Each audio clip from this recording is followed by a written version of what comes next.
विद्यार्थियों, हम पिछले कुछ वीडियो से केशवदास द्वारा रचित रामचंद्रिका के कुछ अंश जो हमारे स्नातक द्वितीय वर्ष के पाठ्यक्रम में संकलित हैं का अध्ययन कर रहे हैं।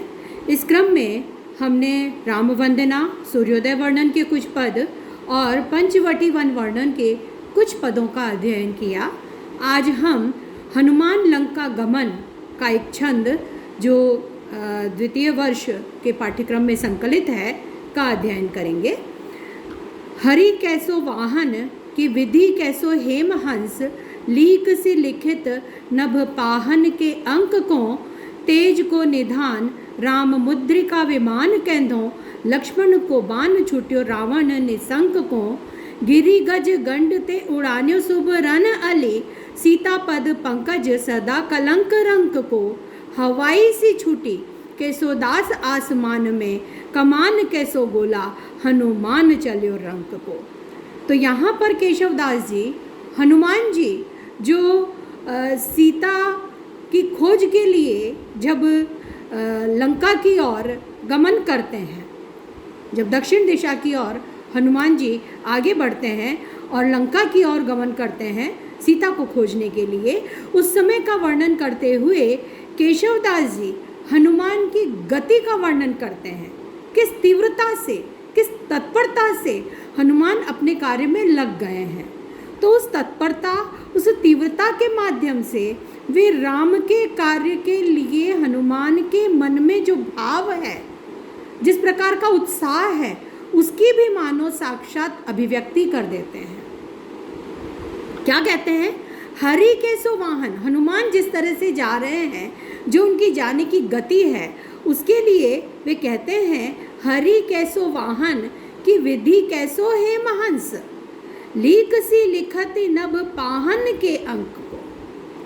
स्वयं हरि विष्णु भगवान का वाहन कैसा है कि विधि कैसो है महंस, कि स्वयं विधाता ब्रह्मा जी का स्वर्णिम हंस कैसा है, उसकी गति कैसी है, वो भी इसके सामने क्या है। यानी स्वयं विष्णु भगवान का वाहन गरुड़ और स्वयं विधाता ब्रह्मा जी का स्वर्णिम हंस, उनकी गति भी क्या है, लीक सी लिखत नभ पाहन के अंक को, वह भी इसके सामने क्या है। क्योंकि हनुमान जी जिस तरह से लंका के लिए गमन किया है हनुमान जी ने, तो ऐसा लगता है कि आकाश रूपी पाहन के अंक पर एक लकीर सी खींच दी गई।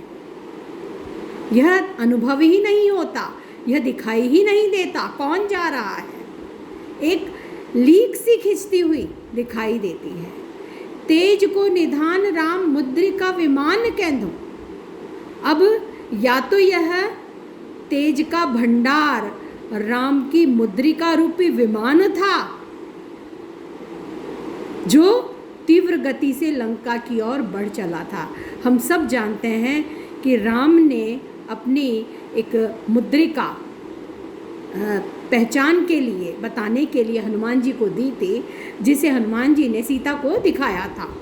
तो राम मुद्रिका रूपी विमान जो स्वयं तेज का भंडार है, वह आकाश मार्ग से जा रहा था, या लक्ष्मण का बाण सीधा निशंक रावण की ओर बढ़ चला था।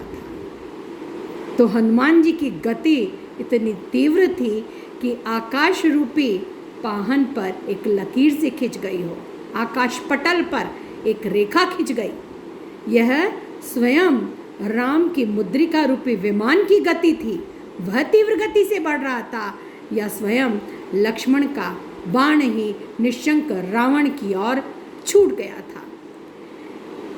या फिर कैसा लगा, गिरि गज गंड ते उड़ान्यो शुभ रन अली, सीता पद पंकज सदा कलंक रंग को, या हनुमान के रूप में पर्वत रूपी हाथी के गंडस्थल से, पर्वत रूपी हाथी की कनपटी से। ये मान्यता प्रचलित है या किंवदंती प्रचलित है कि हाथी की कनपटी से मद बहता है जो बड़ा सुगंधित होता है। तो पर्वत रूपी हाथी की कनपटी से कोई स्वर्णिम भ्रमर उड़ चला था। किधर उड़ चला था? सीता पद पंकज, सीता के चरण कमल की ओर, जो सदैव कलंक के रंक हैं, अर्थात कलंक के भिक्षुक हैं, मतलब कलंकहीन है, निष्कलंक है, जो सीता के चरण कमल, चरण रूपी कमल जो पूर्णतः निष्कलंक हैं, उनकी ओर कोई स्वर्णिम भ्रमर पर्वत रूपी हाथी की कनपटी से उसे छोड़ करके उन चरण कमलों की ओर उड़ चला था। तो भ्रमर है वो कमल की सुगंध से प्रेम करता है, और इतना प्रेम करता है कि संध्या समय कमल संपुट में बंद हो जाता है, ऐसे उल्लेख मिलते हैं। तो सीता के चरण कमल हैं, वो कैसे हैं? कलंक से हीन है, कलंक के रंग हैं, अर्थात पूर्णतः निष्कलंक हैं, उनकी तरफ बढ़ चला था। या केशवदास कहते हैं आसमान में कोई हवाई सी छूट गई थी, आतिशबाजी की जो हवाई चलती है वो तीव्र गति से बढ़ती है, वह छूट गई थी। या कमान कैसो गोला हनुमान चलियो रंग को, या तोप से कोई गोला छूटा था, ऐसी तीव्र गति से हनुमान लंका की ओर जा रहा था। अब यहाँ पर देखिए केशवदास जी हनुमान जी के लंका की ओर गमन की जो गति है, जो तीव्रता है, जो तत्परता है, उसको अभिव्यक्त करने के लिए अलग अलग उपमानों का प्रयोग करते हैं, अलग अलग संभावनाएं व्यक्त करते हैं, अलग अलग प्रकार के उपमान लेते हैं। अब वो कि पहले तो कहते हैं कि ये जो स्वयं विष्णु भगवान का वाहन है या विधाता स्वयं ब्रह्मा जी का स्वर्णिम हंस है, विष्णु का वाहन गरुड़ या विधाता का वाहन ब्रह्मा जी का वाहन स्वर्णिम हंस, वह भी क्या होगा? हनुमान जी की गति तो इतनी तीव्र है कि मानो आकाश पटल पर एक लीक सी खिंच गई हो, एक रेखा सी खिंच गई, इतनी तीव्रता से जा रहे हैं। स्वयं तेज का भंडार राम की मुद्रिका रूपी विमान मानो यह आकाश में जा रहा था, या लक्ष्मण का बाण ही निशंक रावण की ओर बढ़ चला था। उसकी गति जितनी तीव्र हो सकती है वैसी ही तीव्र इसकी गति थी। या पर्वत रूपी हाथी की कनपटी से स्वर्णिम भ्रमर उड़ चला था, किधर? सीता के चरण कमल जो कि निष्कलंक हैं उनकी तरफ बढ़ गया था। या यह हवाई सी छूट गई थी आसमान में, या तोप से गोला जैसे छूट गया था। अब ये जो अलग अलग उन्होंने उपमान दे करके वर्णन किया है, तो एक तो इसमें संदेह अलंकार भी हो जाता है, नभपाहन में रूपक हो गया, ठीक है, इस राम मुद्रिका विमान, मुद्रिका रूपी विमान, रूपक अलंकार। इसी प्रकार से पर्वत रूपी हाथी के गंडस्थल से यहाँ पर भी रूपक अलंकार है। स्वर्णिम भ्रमर, सोने सा जो भ्रमर, सुनहरा भ्रमर, उपमा आ गया। सीता के चरण कमल, यहाँ फिर रूपक है जो निष्कलंक है। हवाई सी छूटी, यहाँ पर फिर उपमा आ गया है। या कमान का गोला छूट पड़ा, यहाँ भी उपमा है। तो इस प्रकार से अलग अलग अलंकार जो उन्होंने रखे हैं। जो मुख्य बात हमें देखनी है इसमें, जितने उपमान उन्होंने यहाँ जुटाए हैं उन सब उपमानों के माध्यम से एक तो हनुमान की जो गति की तीव्रता को वो स्थापित करते हैं, लेकिन उस गति की तीव्रता के माध्यम से हनुमान की राम के प्रति जो भक्ति भावना है, जिस भक्ति भावना के कारण वो बड़ी उत्साह से और तत्परता से राम के कार्य में तल्लीन हुए हैं, रत हुए हैं, वो उत्साह भाव भी यहाँ पर अभिव्यक्त पाता है। इसके अतिरिक्त सीता पद पंकज सदा कलंक रंक को में सीता के प्रति जो भाव है केशव का वो अभिव्यक्त होता है।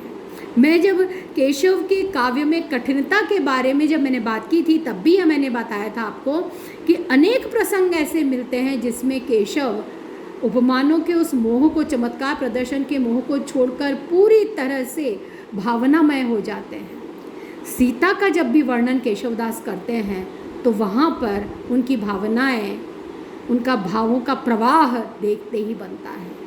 चाहे वो अशोक वाटिका में सीता की स्थिति का वर्णन करते हों, धरे एक बहनी मिली मैली सारी, प्रणाली मनो पंकते काढ़ी डाली, या सीता की अग्नि परीक्षा का वर्णन करते हो, जहाँ पर सीता की पवित्रता को सिद्ध करने के लिए उपमान पर उपमान जुटाते चले जाते हैं। यहाँ पर भी सीता पद पंकज सदा कलंक रंक को में केशवदास की कुछ वैसी ही भावनाएं अभिव्यक्त होती प्रतीत होती हैं।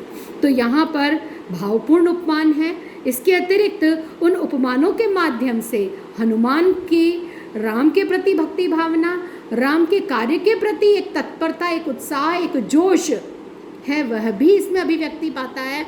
और इसके अतिरिक्त सीता के प्रति जो केशवदास हैं, वो जो सीता के प्रति एक पवित्रता का भाव सदैव रखते हैं, वह भाव भी यहाँ पर अभिव्यक्ति पा जाता है। आज अब केशवदास को हम समाप्त कर चुके हैं। अब हम कुछ समय के लिए जो हमारा द्वितीय प्रश्न पत्र है उसका अध्ययन करेंगे।